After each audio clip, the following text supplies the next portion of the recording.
7 je sati. Dobrodošle na webinar Intuitivni pristup vremenu i planiranju. Hvala vam na vašem vremenu i hvala vam na povjerenju. Večeras ću vam govoriti o klasičnom pristupu upravljanja vremenom i prioritetima. Zatim ćemo govoriti o intuitivnom pristupu upravljanju vremenom i prioritetima. Nakon toga ću napraviti usporedbu i napraviti neke primjere kako to koristiti u svakodnevnom životu i završit ćemo sa jednom meditacijom tapkanja. Pa za sada bi predviđeno vrijeme trajanja je oko sat vremena, pa se lijepo i udobno smjestite. Nije bitno da li sjedite ili ležite, bitno je da vam je udobno. A sada bih vas za početak zamolila da zatvorite oči kako bi se još više opustili. Udobno se smjestite.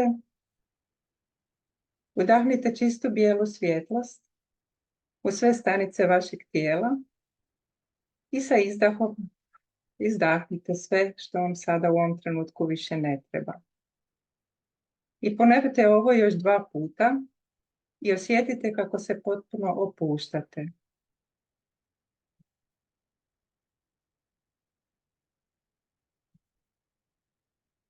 Zatim udahnite zlatnu boju u sve stanice vašeg tijela i osjetite kako vas prožima ta toplina, kako se ispunjavate energijom, kako osjećate tu unutarnju snagu u sebi. I zadržite dah na trenutak i onda lagano izdahnite. I ponovite ovo još 2 puta i osjetite kako se u vama budi vaša prava priroda. Ona moćna žena koja sve može, koja upravlja svojim vremenom i životom i živi punim plućima. Osjetite gdje u tijelu osjećate tu ekspanziju i primijetite kako imate unutarnju snagu, kako je za vas sve moguće. I uživajte trenutak u tom osjećaju. I kada ste spremni, lagano otvorite oči i zadržite ovaj osjećaj opuštene, sigurne, moćne žene, jer to je u stvari vaša prava priroda. Hvala vam što ste mi se pridružili u ovom uvodnom opuštanju u kojem ste mogli osjetiti ono što ću vam ja sada pokušati riječima opisati. Dakle, kada govorimo o upravljanju vremenom, mi u stvari govorimo o upravljanju prioritetima. A o tome kako smo posložili svoje prioritete ovisi u kojem od ova 4 kvadranta se nalazimo. Dakle, prvi kvadrant je hitno i bitno. To je ono kad smo u stresu, kad zaista nešto hitno sada moramo napraviti, to su rokovi, to su razne krizne situacije, problemi, izvanredne situacije. Dakle, to je kvadrant u kojem ne želimo nikako biti. Ispod njega vidite kvadrant hitno, ali nije bitno. To su neki telefonski pozivi, dopisi, razni prekidi, to je sve ono što nas prekida i čini nam se hitno, odnosno samo nam se nametnulo kao hitno, a u stvari nije toliko bitno.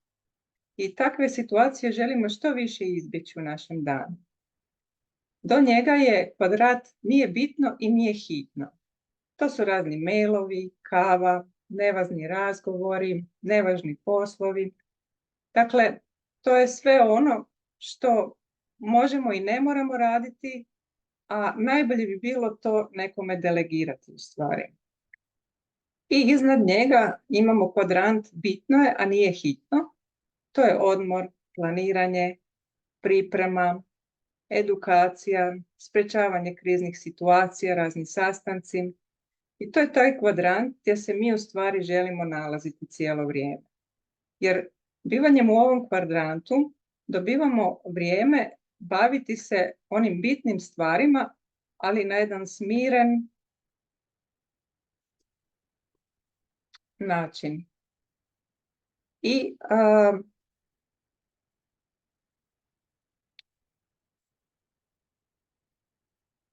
ovom metodom, ABCDE metodom, mi u stvari možemo se dovesti da budemo stalno u tom kvadrantu gdje želimo biti. Dakle, kada radimo svoj popis šta sve trebamo napraviti, kada radimo planiranje, onda u stvari obilježimo sve svoje dužnosti, odnosno obaveze sa A moram učiniti ili B trebam učiniti ili C bilo bi dobro, D zadaci koje mogu delegirati i E po mogućnosti eliminirati. I onda još možete ih označiti sa A1, A2, A3 i tako dalje. I ako ovo dobro napravimo, onda ćemo uvijek biti u onom drugom kvadrantu gdje u stvari želimo biti. I takvo planiranje potrebno je napraviti na jednom godišnjem nivou, zatim to prepolovimo na polugodišnje, zatim na kvartalne planove, mjesečne, zatim tjedne i dođemo do dnevnih, koje je dobro raditi svaki dan. Dakle, dobro je imati svaki dan svoje dnevne planove. I dva pitanja koja si želimo postaviti svaki dan je kako doći do novog kupca i kako zadržati postojećeg kupca. I pomoću Paretovog zakona obavljanjem 20% prioritetnih poslova pronaći tih 20% koji će nam u stvari donijeti 80% rezultata koje želimo postići. I to bi bilo ono klasično upravljanje vremenom kojeg ćete pronaći u knjigama, na raznim predavanjima, ako se želite pozabaviti sa tom temom ili čitati tu vrstu literature. Međutim, ako pogledamo na ta pitanja sa intuitivne strane i sa područja kvantne fizike, onda dobivamo jednu skroz novu perspektivu kako možemo gledati na upravljanje vremenom i što je u stvari tu sve moguće. Jer ono što kvantna fizika kaže jest da ono što postoji je samo sada. Dakle, ne postoji prošlost, ne postoji budućnost. Postoji samo sadašnji trenutak. I ako postoji samo sadašnji trenutak, onda mi tu dobivamo skroz jednu novu perspektivu kako upravljati vremenom. A to je namjera. Namjera ima strašno veliku moć. I ja vas potičem da ovo što ću danas govoriti isprobate na sebi. Kada imate mnoštvo obaveza za napraviti i čini vam se da nikako ne možete sve stići, smireno, čvrsto i odlučno kažite sebi, na glas ili u sebi, sada ću polako, smireno i prisutno raditi svaku od ovih stvari i sve ću stići na vrijeme. I krenite u svoj dan. Obavljajte svoje obaveze po principu, kad pogledate na onaj popis kojeg ste pripremili, šta bih od ovoga sada najradije željela raditi. I krenite od tuda. I to će vas vjerovatno odvesti u nekom smjeru, pa ako imate opet neki prazni hod, ne znate što biste sada, možete ponoviti to. I ugodno će se, vrlo vjerovatno ćete se ugodno iznenaditi na kraju dana, jer ćete primijetiti da ne samo da ste obavili sve što je bilo potrebno obaviti, već niste bili u stresu i bili ste potpuno prisutni dok ste to radili. Može se desiti da nešto niste stigli obaviti. No, u takvim situacijama možemo samo sebi reći sve je u redu, jer tako je trebalo biti. Možda sada ne znam razlog, ali saznaću na vrijeme. Meni se u ovakvim situacijama dešavaju 3 moguća scenarija. Prvi je da apsolutno sve stignem napraviti i onako lagano i ležerno prolazim kroz dan. Drugi scenario je da možda nisam stigla napraviti jednu stvar. Ali ako je to nešto što ja stvarno svim srcem želim napraviti, nekim spletom okolnosti desi se nešto neočekivano i otvori mi se još recimo pola sata i ja stignem i to nešto napraviti. I treći scenarij je da nešto stalno prebacujemo danas do sutra, pa opet za sutra, pa opet za sutra. I u takvim prilikama moguće su dvije stvari. Ili se nakon tih 5-6 dana ili koliko je već prošlo prebacivanja od jednog do drugog dana pokaže da je upravo taj trenutak bio najbolji za obaviti to, ili je to bilo zaista toliko nevažno da je bilo apsolutno svejedno kada ću to obaviti.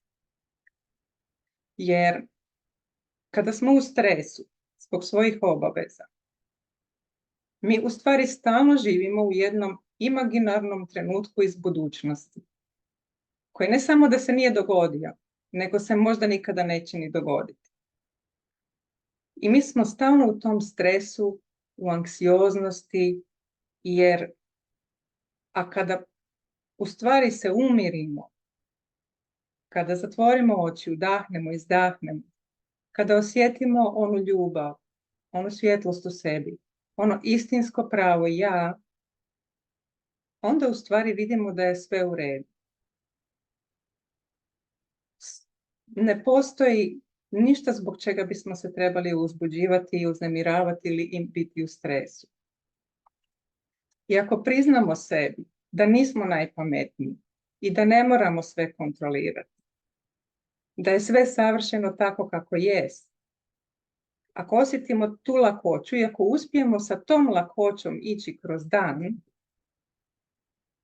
onda u stvari nam se tu otvara jedna skroz nova perspektiva. U početku nam se to može činiti čudno, može nam se činiti kao da smo nešto zaboravili, može nam se činiti nešto nedostaje jer nemoguće je da sve bude tako savršeno. Međutim, ako uspijemo ipak se opustiti, onda nakon nekog vremena prakticiranja ove metode se u stvari naviknemo i steknemo to povjerenje, tu sigurnost. I počinjemo u stvari viđati razloge zašto se nešto dešava, koje su to lekcije koje trebamo naučiti. Jer u stvari cijeli naš život dobiva jednu skroz drugačiju perspektivu. Jednu perspektivu lakoće i usudila bih se čak reći i igre. Gdje mi nismo tu da bismo jurili po cijele dane beslavo i obavljali svoje obaveze i niti ne primjećivali u stvari život koji prolazi pored nas. Živjeli na autopilotu u stvari. Jer mi većinu svojeg vremena u stvari živimo na autopilotu ukoliko ne obratimo svjesno pažnju na to da budemo prisutni u trenutku. Mi često, ako pomislimo šta smo sve danas pojeli, niti ne sjećamo šta smo sve stavili u usta i šta smo sve pojeli. Jer mi u stvari možemo samo imati željeni ishod, a ne možemo upravljati budućnošću. I ono jedino sa čime možemo upravljati, to je u stvari sadašnjost. I dobro je slijediti intuiciju i tu svoju energiju koja nas vodi. I ne prisiljavati se u stvari raditi nešto što jednostavno ne želimo napraviti u ovom trenutku. Zato što postoji razlog zašto to ne želimo napraviti. No, isto tako treba biti svjestan koji su naši razlozi zašto mi to ne želimo napraviti. Na primjer, i tu nam u stvari u pomoć dolazi naša vizija. Vizija onog krajnjeg rezultata.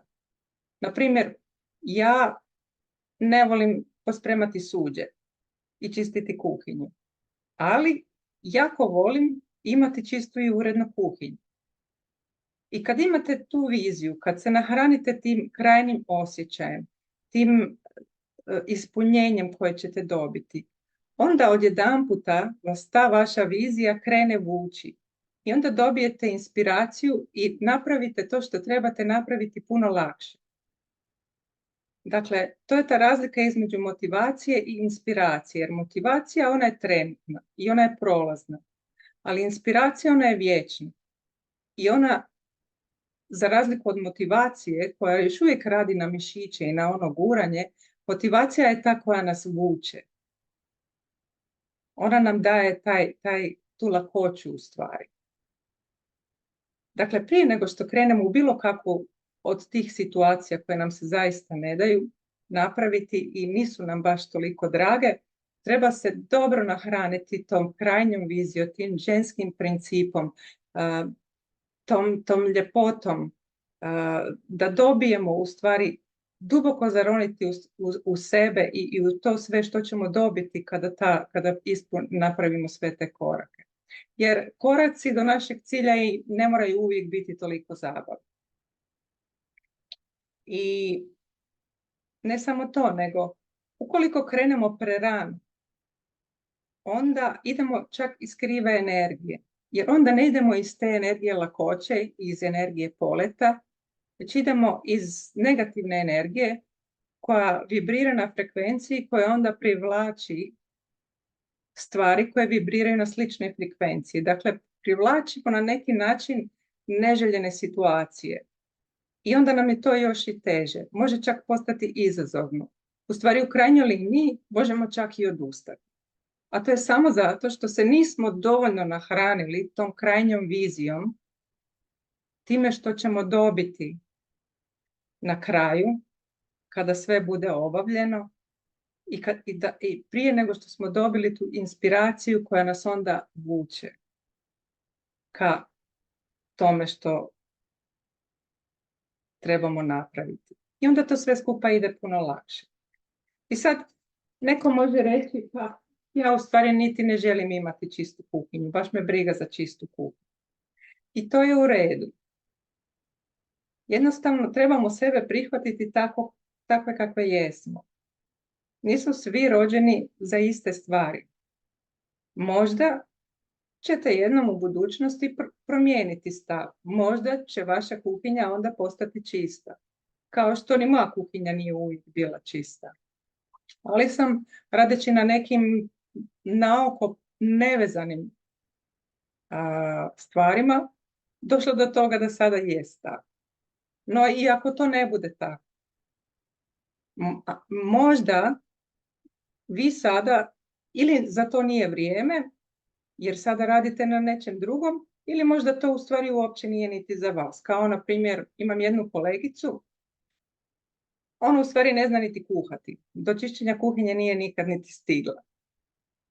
Ali da je trošila vrijeme na čišćenje kuhinje i kuhanje, mislim, sada ovo sve pričam metaforički da se razumijem,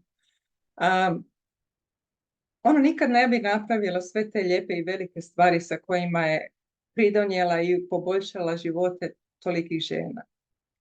Tako da treba prihvatiti sebe takve kakve jesmo. Ili možemo imati, na primjer, situaciju da, eto, zadali smo se da bismo trebali ujutro vježbati, ali nikako da nas ta akcija intuitivno privuče. I kako sada tome doskočiti? Pa jedna od stvari je sigurno ona vizija, krajnja vizija o kojoj smo malo prije pričali. A druga je u stvari namjera. Postaviti namjeru. I to još bi bolje bilo to zapisati čak. Dakle, ako ne pišete dnevnik, bilo bi dobro započeti, a ako ništa drugo, barem svaki dan pisati barem 20 svojih želja. I ono što ćete primijetiti je da se u stvari sve vaše želje ispunjavaju. Kao što je uvijek tako i bilo u stvari. Jer ako pogledamo unatrag, sve što mi sada imamo u svojem životu smo na neki način privukli sami, svjesno ili nesvjesno u svoj život. Možemo također imati situaciju da nešto baš moramo završiti do određenog roka, na primjer.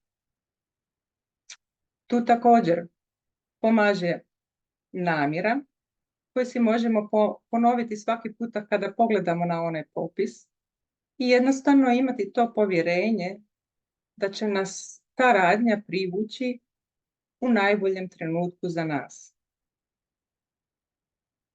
I druga stvar je ona vizija o kojoj sam govorila, dakle, nahraniti se tom krajnjom vizijom, tim krajnjim rezultatom kojeg ćemo dobiti nakon što prijeđemo korake koji nam se možda i ne sviđaju toliko. Dakle, potrebno je imati te liste i pratiti svoj napredak. To je dosta dobro. Međutim, ukoliko nešto ne napravim, ne treba se zbog toga hvatati nas panika. Imati negativne osjećaje prema sebi. I možemo se čak zapitati zašto nam je to toliko važno u stvari. Da li to što sam si zadala da ću danas napraviti, je li to stvarno i istinski želja moje duše ili su to u stvari nekakva pravila koja nam nameće društvo, možda neki naši stari obrasci ponašanja, što u stvari stoji iza toga. Jer mi sebi zadajemo razne zadatke i onda sa time povezujemo svoj osjećaj vrijednosti, osjećaje samopoštovanja, ljubavi prema sebi, a vrlo često to u stvari niti nisu naša pravila. Već su to neka zastarjela pravila koja u stvari danas više niti ne vrijede. Jer danas je došlo vrijeme kada žene mogu i trebaju sebi dozvoliti da rade iz tog ženskog principa lakoće. Jer sva ta većina tih pravila, u stvari koje smo mi naviknuli i po kojima se ponašamo, dolaze skroz iz jednog drugog sistema koji je još uvijek danas prisutan, međutim polako se to sada mijenja. A to je jedan muški poslovni svijet sa kojim mi žene ne rezoniramo. Mi žene funkcioniramo skroz drugačije. Za nas je jako bitno da nam bude udobno. Nama je potrebno da budemo ušuškane, da osjećamo tu sigurnost, da zadovoljimo neke svoje potrebe, čak i hirove, možda i popodnevna kavica sa prijateljicom ili da si kupimo taj još jedan ruž. I onda, tek onda, kad se mi napunimo tom energijom, tom ženskom energijom, onda smo mi na vrhuncu našeg stvaranja. I onda mi sa lakoćom, vrlo brzo i sa tim elanom i sa inspiracijom obavljamo naše dnevne zadatke. I onda idemo kroz dan sa lakoćom. Jer ako našu sreću vežemo za pravila koje smo u stvari sami sebi zadali, onda to dobiva jednu notu velike teškoće, napetosti, nervoze. To čak može doći i do toga da se mi osjećamo anksiozno i pod stresom. A kad se bolje zapitamo u stvari koji je razlog tome, čija su to pravila, zašto to mora biti tako, ko je odredio da sve to trebamo obaviti danas, ako želimo i ako imamo hrabrosti biti iskreni prema sebi, ali iskreni do bola, onda u stvari vidimo da su to samo pravila koja smo sami sebi nametnuli. Niko drugi, već mi same sebi. Zamislite osobu koja vam je vrlo draga i zamislite koje bi to bilo pravilo koje biste vi željeli da vam ta osoba postavi, da vi budete takve i onda da će vas ta osoba voljeti. Koje bi to bilo pravilo? To ne bi bio jedan lijep odnos, zar ne? To nikako si ne želim. Pa zašto se onda tako odnosimo same prema sebi?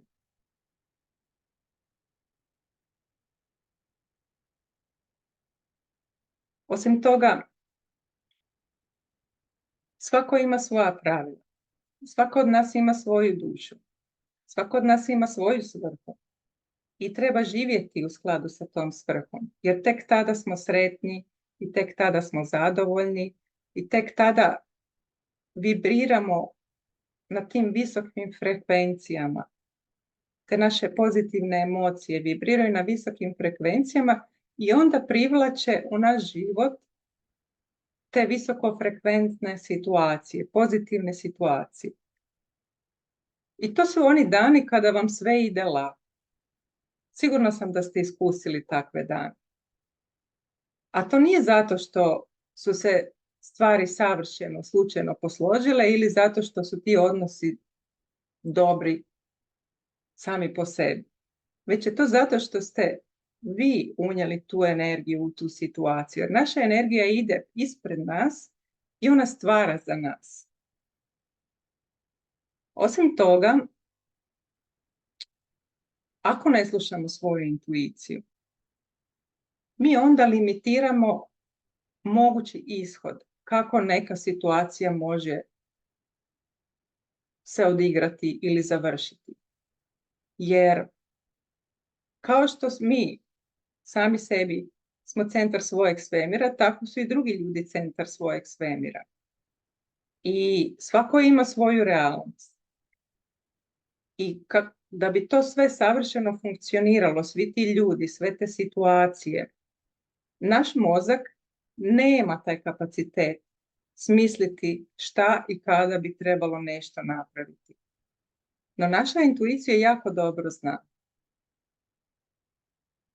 Ona je povezana s tim poljem zajedničkim informacija i ona nas tom energijom koju mi percipiramo kao emocija, kao pozitivna emocija koja nas povuče prema toj određenoj radnji, ako se zapitamo šta sa ove liste mene sada najviše privlači, šta bih najradije od ovog svega napravila.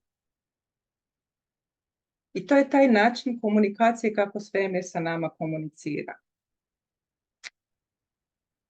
Naprimjer, neko večer ništa mi se baš nije dalo raditi. I sjetim se, imam par videa koje mi je prijateljica nedavno dala i rekao, evo sad ću pogledati neka od tih predavanja i nakon sat vremena gledanja tih predavanja odjedanput dobijem inspiraciju za 3 različite stvari sa moje liste koje sam mislila da mi se uopće ne rade i da ih neću završiti taj dan.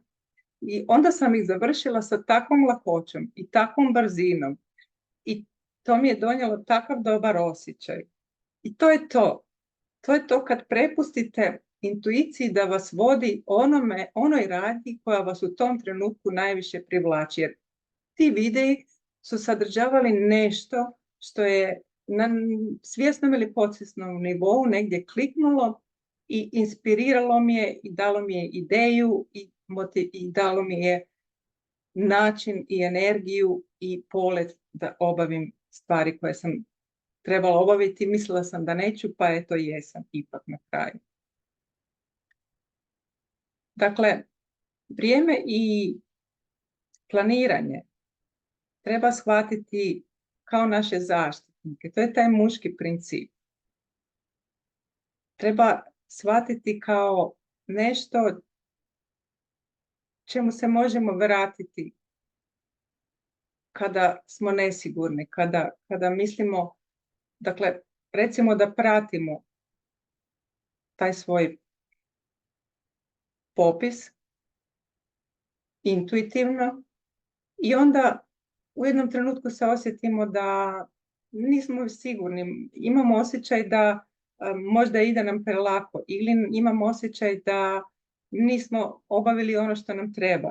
I onda se vratimo tom našem popisu i onda pogledamo i onda možemo reći, i onda nam on može reći sve je u redu, napravila si sve što je trebalo napraviti i ako nešto i nisi, vidiš, eto, to i nije toliko važno, sve je u redu. Napravila si sve što je bilo bitno. I to je posebno praktično za analitičke tipove koji moraju imati sve objašnjeno zašto je nešto tako. Koji se ne prepuštaju tako lako intuiciji i intuitivnom vodstvu. I za njih je jako zgodno zapitati se onda da li je to što radim zaista želja moje duše ili je to nečije tuđe pravilo. Zbog čega ja to u stvari radim? I na taj način si mogu olakšati određivanje prioriteta u toku dana. I ono što vam također može pomoći u početku, ukoliko se odlučite za intuitivni pristup svojim planiranju, vremenu i obavezama, je tapkanje. Pa bih vas sada zamolila da napravimo zajedno jedan krug tapkanja. Tapkat ćemo na meridijanima. Meridijani su energetski centri, energetski tokovi u našem tijelu.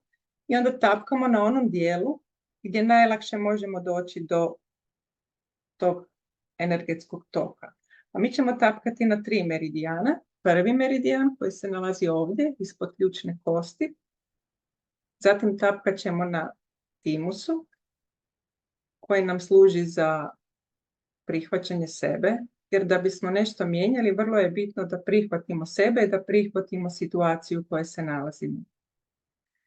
I tapkat ćemo na drugom meridijanu koji se nalazi ovdje, mislim da možete vidjeti između malog i prsta i prstenjaka. Pa bih vas zamolila da zatvorite oči, protrljamo malo dlanove, zatim oko jednog zgloba, pa oko zgloba druge ruke. Spustimo ruke na butine, okrenemo dlanove prema gore, udahnemo čistu bijelu svjetlost u sve stanice našeg tijela i osjetimo kako nas ispunjava u potpunosti ta bijela svjetlost i sa izdahom se potpuno opustimo i izdahnemo sve što nam ne treba u ovom trenutku. I počnemo tapkati na prvom meridijanu. I molila bih vas da sada ponavljate sa mnom. Danas imam brojne obaveze i puno toga trebam obaviti i to me opterećuje i čini nervoznom. Zatim tapkamo na timusu. Iako je to tako, ja duboko i u potpunosti prihvaćam sebe i volim sebe u potpunosti. Baš sada i baš sa svime kako sada jest. Prestanemo tapkati, udahnemo duboko i izdahnemo i tapkamo ponovo na prvom meridijanu. Iako mi se čini da neću sve stići, ja sada odlučujem posvetiti potpunu pažnju svakoj od mojih radnji i stići obaviti sve što je potrebno. I tapkamo na timusu i ja sada biram da volim i prihvatim sebe baš u ovoj situaciji i sa svime što ona nosi. Napravimo jedan udah i izdah i tapkamo ponovo na prvom meridijanu. Iako je još jedan mali dio mene, još uvijek sumnja da ću sve stići. Ja se sada otvaram za svoje intuitivno vodstvo i donosim novo pravilo. Da moje vrijeme radi za mene i sve stižem sa lakoćom i opuštenjem. Zatim tapkamo na timusu. Ja sada u potpunosti prihvaćam ovu situaciju i volim i prihvaćam sebe u potpunosti. Prestanemo tapkati, napravimo jedan duboki udah i izdah. I zatim počnemo tapkati na drugom meridijanu.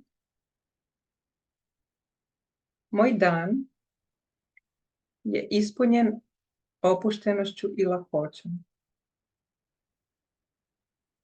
Jer znam da sam uvijek vođena u pravom smjeru. Prestanemo tapkati, duboko udahnemo, izdahnemo i osjetimo ovu lakoću u tijelu. Zatim ponovo tapkamo na drugom meridijanu. Vrijeme je moj prijatelj i moj zaštitnik. Moje vrijeme uvijek radi za mene. I ja stižem sve opušteno i lako. Prestanemo tapkati, duboko udahnemo ljubičastu svjetlost, boju u sve naše stanice i zatim i zlatnu boju. I zadržimo dah i izdahnemo.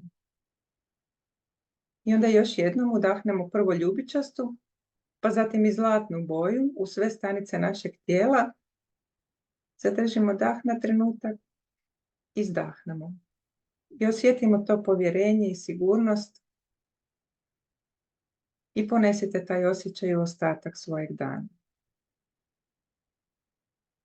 I protrljamo dlan od dlan, osvježimo oči, lice i kada smo spremni možete otvoriti oči.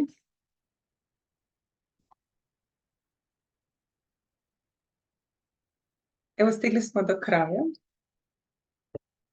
Ovo tapkanje možete koristiti riječi koje možda sa vama malo više rezoniraju.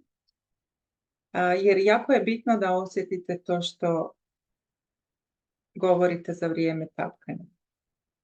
I ovaj drugi dio tapkanja na drugom meridijanu možete ponoviti malo više puta. Također, tijekom dana kada se osjetite da ste možda u nekakvoj hektici i da ne stižete, da vas hvata nervoza, možete samo malo tapkati na drugom meridijanu. Prvo prihvatiti sebe na timusu, a zatim na drugom meridijanu. Da dobijete tu viziju šta je u stvari za vas sve moguće. I ako ništa od ovoga što sam večeras rekla ne rezonira sa vama, ponesite sa sobom tu važnu činjenicu da ste u stvari moćne, jake žene koje mogu sve što žele na način na koji žele. Jer to je ona prava bit i ono što zaista jest. Zahvaljujem vam na vašem vremenu i povjerenju i vidimo se sa druge strane. Ugodnu večer vas želim.